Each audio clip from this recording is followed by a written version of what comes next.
미래창조교육의 주역 안양대학교는 세상의 한 구석을 밝히는 아름다운 리더를 양성하고 새로운 도전과 불굴의 프론티어 정신으로 100년 미래의 희망이 되겠습니다.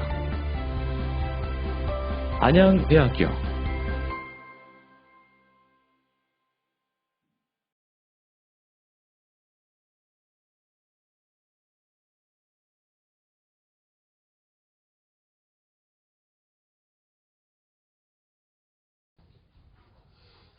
그래서 우리는 이런 과정을 통해서 한국인이란 그리고 어떻게 아시안이 구성되어 있는가, 그리고 이제 이번 시간에는 그동안 봤던 아시아의 문화들을 비교를 통해서 우리가 다름을 존중하는 그러한 아시안이 되기를 바랍니다. 제가 이제 이 4대 문명을 얘기하면서 아시안으로서의 프라이드가 강하다는 뭐 이런 얘기를 했죠. 보시는 것처럼 북이 20도, 40도 요 사이, 20도와 40도 사이에서 세계 4대 문명이 발생하였습니다. 이집트, 메소포타미아 문명으로부터 이집트, 인더스 그리고 황하 문명까지가 이 지역에서 발생이 되었습니다. 자, 이렇게 우리 아시안들은 세계에서 가장 다양성이 풍부한 대륙입니다. 다양성이 풍부한 것 가운데는 문화적 다양성도 있겠습니다만 다양한 동식물도 있고요. 또 4대 문명의 발상지뿐만이 아니라 모든 주요 종교가 다 아시아에서 발생되었다는 것도 아시안으로서의 큰 자부심이 아닐까 합니다. 간략하게 보면은 메소포타미아의 문명은 약 3,500년, BC 3,500년 전입니다. 그러니까 지금으로부터는 5,000년도 더 넘은 이야기죠.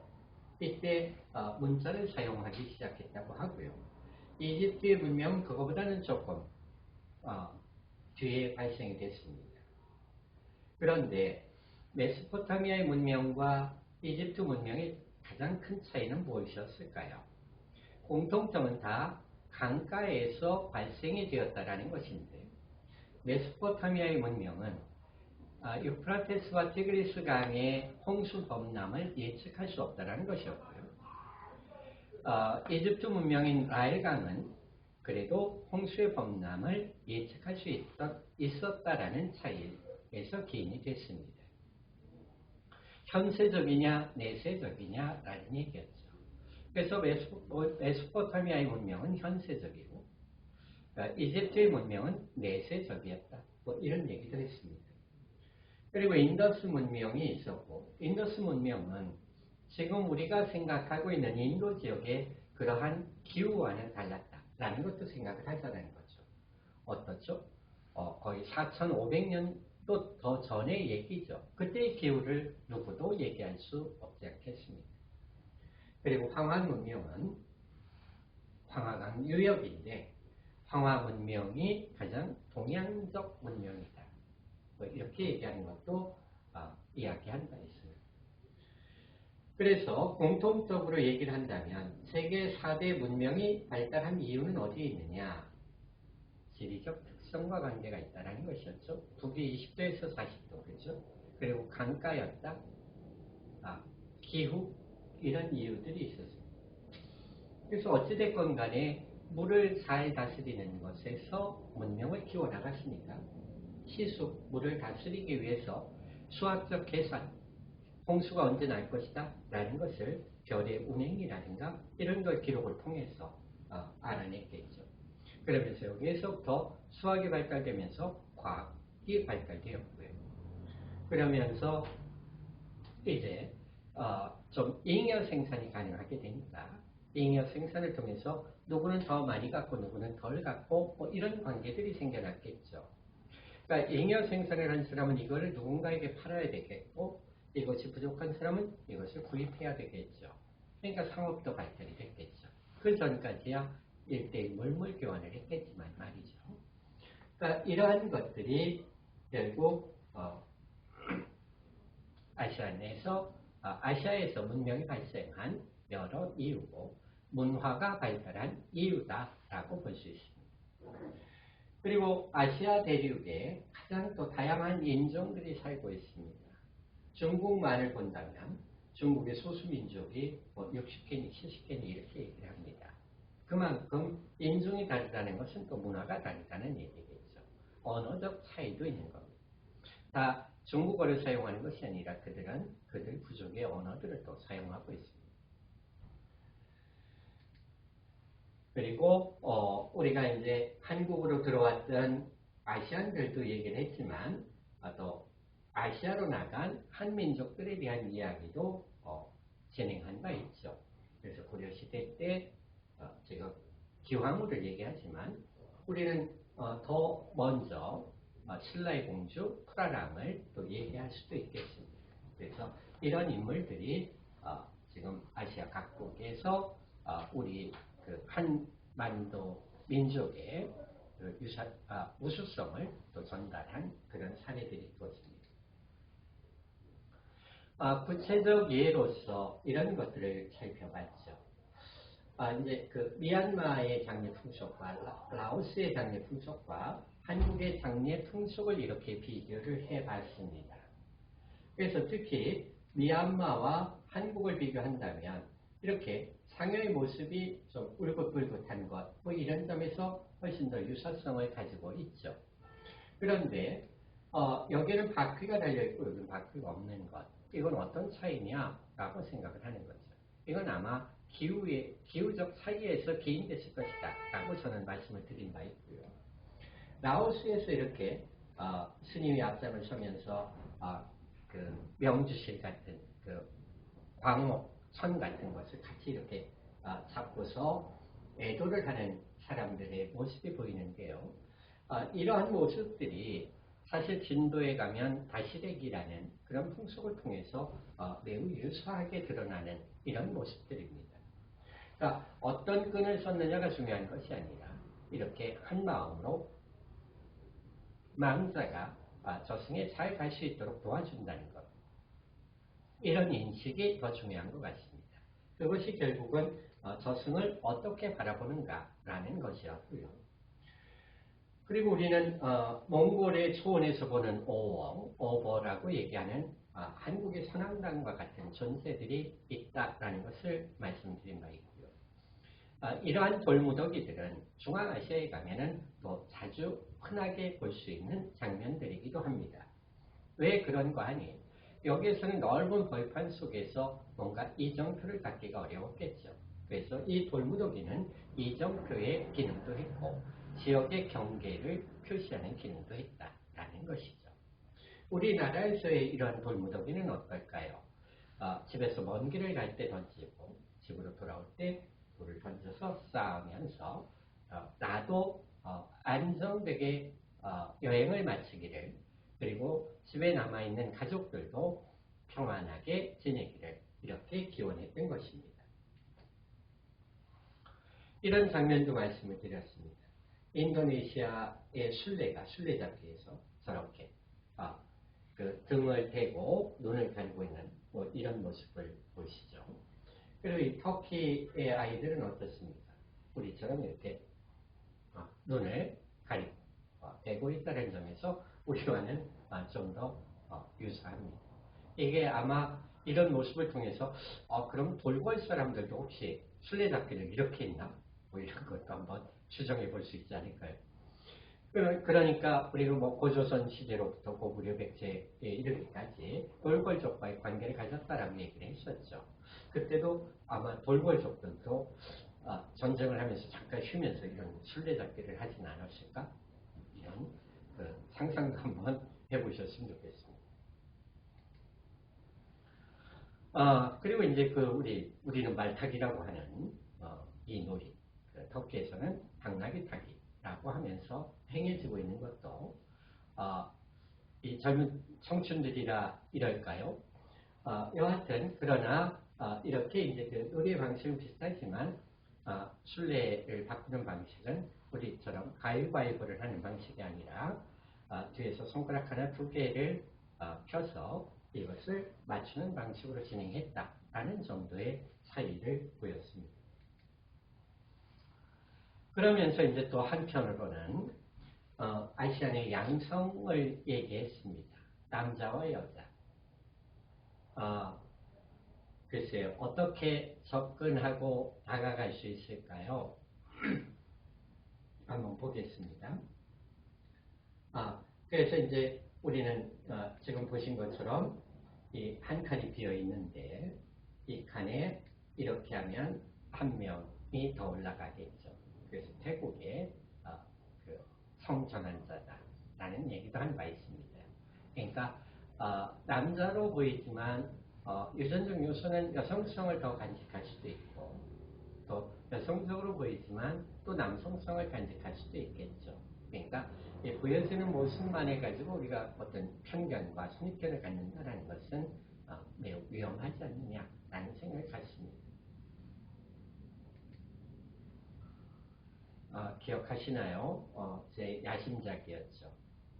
제가 성선설을 설명하면서 그렸던 그림이었습니다. 우산시장이라고 했죠. 그러니까 소가 있는 산.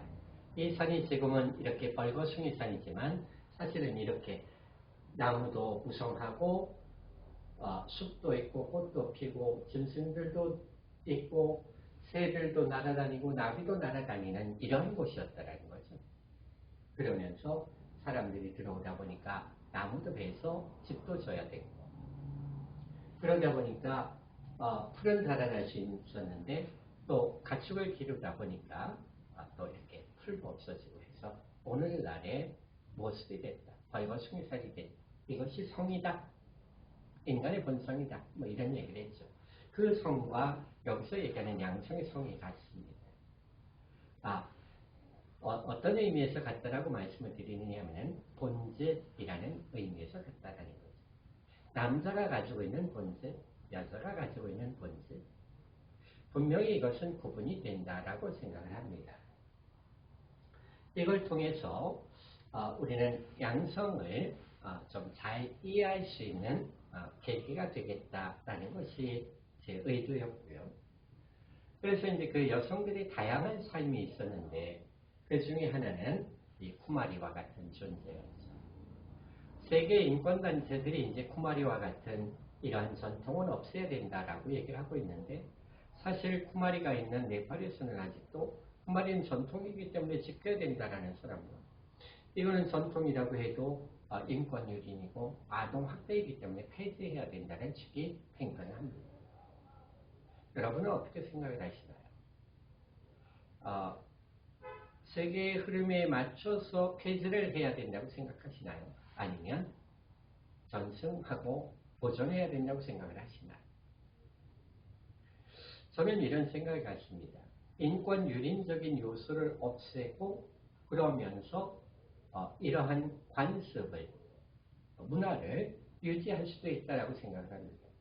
왜냐하면 이들이 이제 밖에 출입을 못하게 한다라든가 어려서 너무 혹독한 관문을 넘어야 된다라든가 뭐 이런 것들은 좀 완화해서 변화되는 시대에 맞게끔 좀 조정을 하면 또 이런 쿠마리라는 그런 어떤 그 문화도 유지가 되지 않을까라고 생각을 합니다. 그러니까 우리는 어떤 단점이 드러났다고 해서 이걸 완전히 없애버리는 것이 아니라 뭐 고쳐서도 쓰고 다시 페인트도 칠하고 뭐 이럴 수 있는 것 아닐까요? 뭐 이런 측면입니다. 저는. 그래서 어쨌든 간에 이 쿠마리가 외롭게 죽음을 맞이하는 경우가 많다. 뭐 이런 것들이 유엔의 인권보고서 등에 등장하고 있습니다. 그리고 이제 또 하나 그 이슬람식의 베힐인 히잡 혹은 차도르, 부르카 뭐 이것은 과연 차별이냐라는 것이죠. 그런데 적어도 이것을 또 자기들의 그 문화적 자긍심으로 느끼는 사람들도 대단히 많다라고 합니다. 그러니까 우리는 저거는 우리의 잣대를 가지고 왜 저렇게까지 해? 뭐 이렇게만은 단정하지 않았으면 하는 게 제 생각인 것이고요. 저는 이제 이 히잡의 모습을 보면서 어떤 생각을 갖게 됐느냐면은 옛날에 여러분들 그 민화라든가 이런 데 보면은 우리나라의 여성들도 밖에 출입을 할 때 이렇게 치마를 뒤집어 쓰고 눈만 내놓고 다니는 그 모습을 보셨는지 모르겠습니다. 이게 이제 쓰개 치마라고 했는데요. 저는 쓰개 치마와 히잡을 거의 같은 것으로 보고자 합니다. 무엇으로 둘렀느냐의 차이지만 그 외출을 할 때 얼굴을 보이지 않고 한다라는 것, 뭐 이런 점에서는 유사하지 않을까요? 뭐 이런 생각을 가십니다. 여러분들의 생각은 어떠신가요? 자, 그래서 이제 그 다양한 그 남자와 여자의 역할들을 한번 보셨죠. 미얀마는 무능해도 아들을 선호한다고 했죠. 참 아이러니컬한 부분이 있습니다. 그리고 이제 그 방글라데시 같은 경우에는 또 여자들이 참 불쌍했습니다. 저는 불쌍하니요 그대의 이름은 뭐 이렇게 정했습니다만은 여자가 아이들의 양육을 책임져야 된다는 부분입니다. 물론 대부분 그 여성들이 자녀를 양육하는데 더 많은 사람들이 이제 더 많은 경우가 여자들이 그 양육을 하는 경우가 많은 것 같습니다. 그런데 그 남자들은 좀 멸시를 당하지만은 결국 여자가 양육을 책임진다는 것을 보면 좀 안 됐다라는 생각이 듭니다. 여기에서도 우리처럼 아이들의 양육비를 보내는지는 모르겠습니다만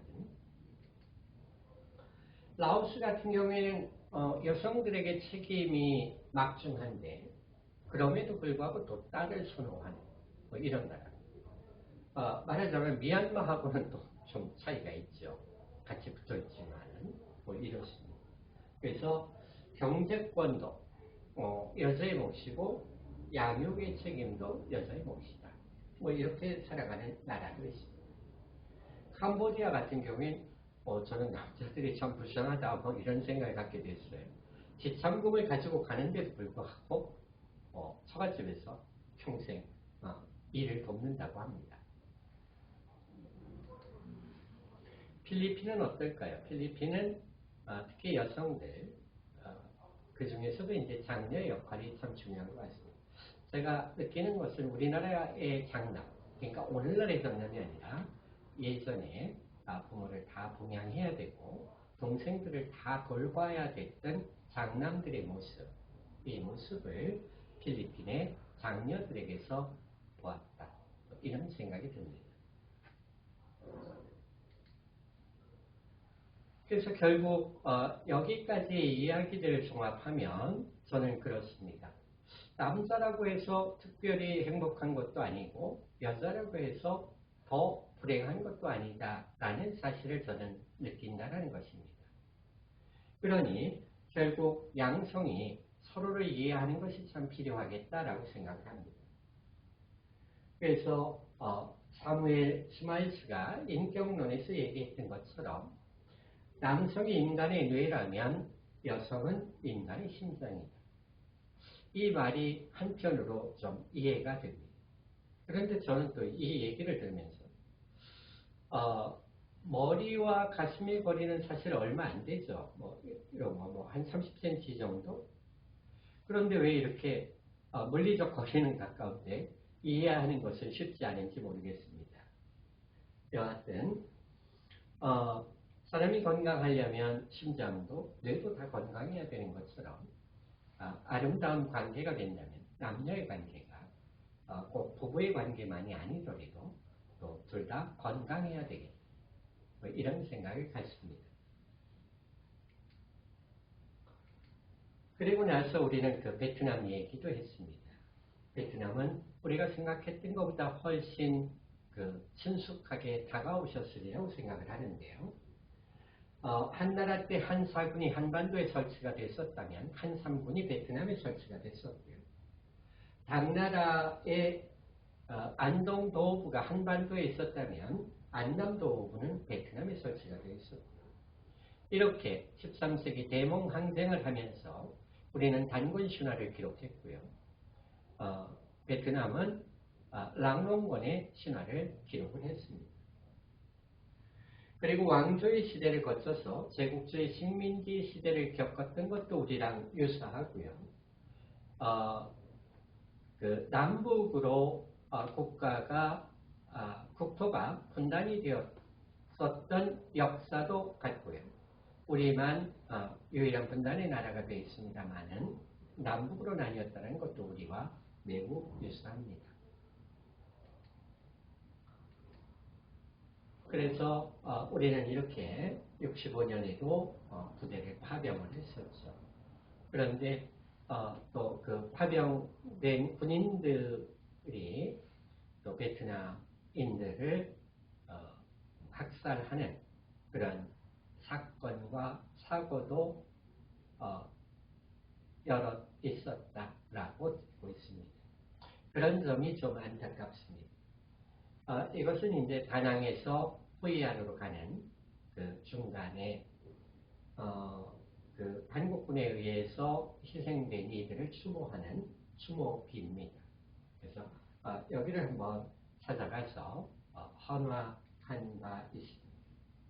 그리고 우리는 그 덤과 까메의 이야기를 통해서 콩쥐팥쥐와 너무나 닮아 있다라는 것도 확인을 했었고요. 떼이라고 하는 그 베트남의 음력설과 우리의 설이 매우 유사하다라는 것도 보았습니다.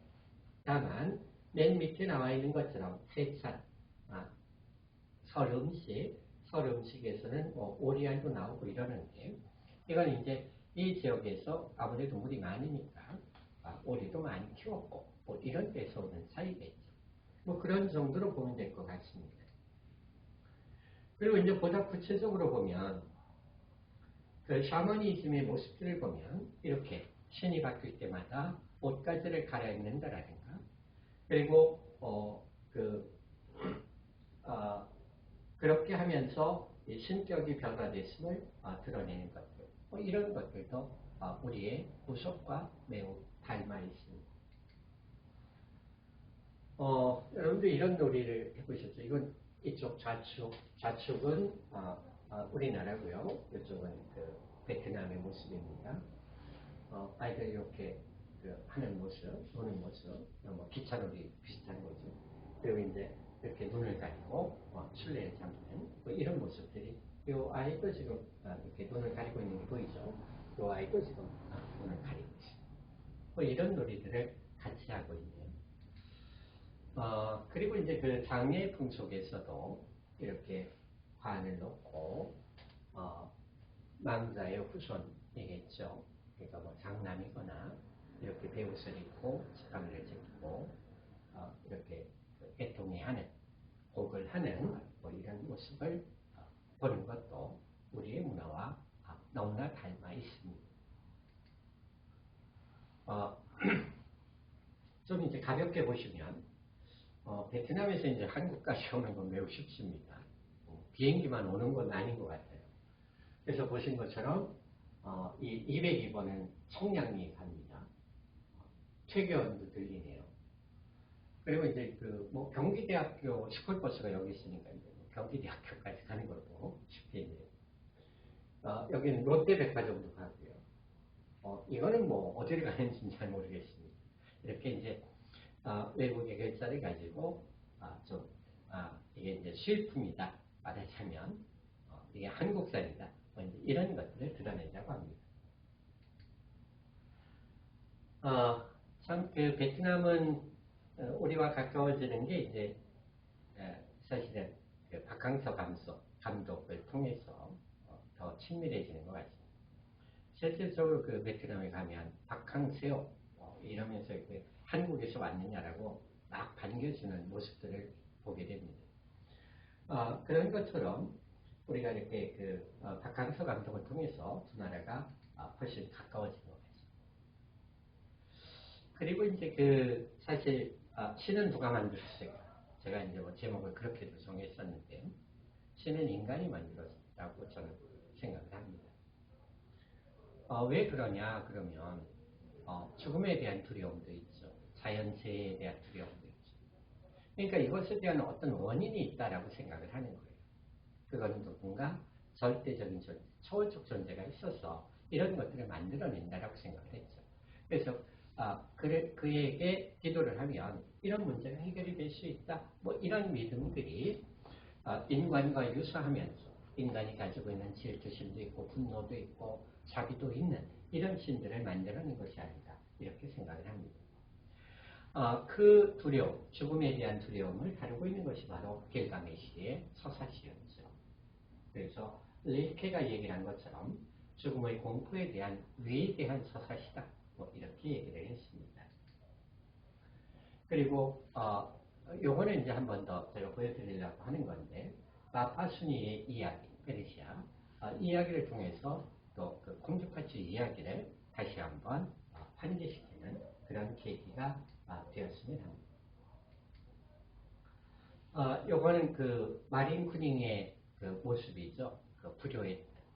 그래서 사실은 부모에 대한 자식의 도리가 뭔가, 만약에 우리가 그 강의실에서 만났다면 각자 생각하고 있는 자식의 도리는 뭔가 이런 것도 좀 발표를 하고 뭐 이러면서 아마 강의를 한 주의 강의를 그렇게 진행했을 것 같습니다. 그런 의미로 이 사진을 첨부를 했습니다. 그래서 이제 결론적으로 좀 정리를 하자면 한국인들의 신화를 통해서도 우리는 남방계다라는 것을 다시 한번 확인하자라는 것이죠. 왜 그러냐면은 각 나라의 건국 신화들이 다 난생 신화라는 거죠. 이걸 통해서도 우리는 남방계다라는 것을 좀 이렇게 증명할 수 있는 하나의 방증 자료가 되었으면 합니다. 주몽도 난생이었죠. 박혁것을 김수로 속탈해. 역시 마찬가지. 이것이 결국 여러분들과 이번 학기 온라인을 통해서 만나면서 제가 전달하고 싶었던 이야기들이었고요. 이걸 통해서 우리를 돌아보고 우리 자신을 돌아보는 그런 계기가 되었으면 하는 게 저의 바람이었습니다. 그래서 이것은 제가 그 공동체를 얘기할 때 주로 보여주고 있는 장면인데요. 이런 세상을 꿈꾸고 있습니다. 이 시를 읽는 것으로 오늘 강의를 마치고자 합니다. 바위가 꽃에게 전하는 말. 간혹 사람 같은 것들과 사람도 아닌 것들과 세상 이야기를 나누다가 오늘은 사람을 만나는 날. 사람의 세상을 떠나 사람이 아니고서는 아무것도 아닌 사람들의 자리. 아하, 그대가 나무다. 새다, 바람이다, 꽃이다. 바위 같은 내가 꽃 같은 그대와 뒹굴며 살아가는 세상살이가 참 아름답다. 그렇게 살고 싶다. 그대와 살고 싶다. 여러분도 꼭 이런 마음으로 여러분 가족을 포함해서 여러분이 있는 지역사회 동기들과 같은 동아리 회원들과 이렇게 아름다운 공동체를 갖고 가는 깊이 생각할 줄 알고 넓게 수용할 수 있으면서 사랑스러운 아시안으로서의 세계 시민으로서 다름을 존중하는 그런 사람들이 되기를 소망합니다. 고맙습니다. 미래창조교육의 주역 안양대학교는 세상의 한 구석을 밝히는 아름다운 리더를 양성하고 새로운 도전과 불굴의 프론티어 정신으로 100년 미래의 희망이 되겠습니다. 안양대학교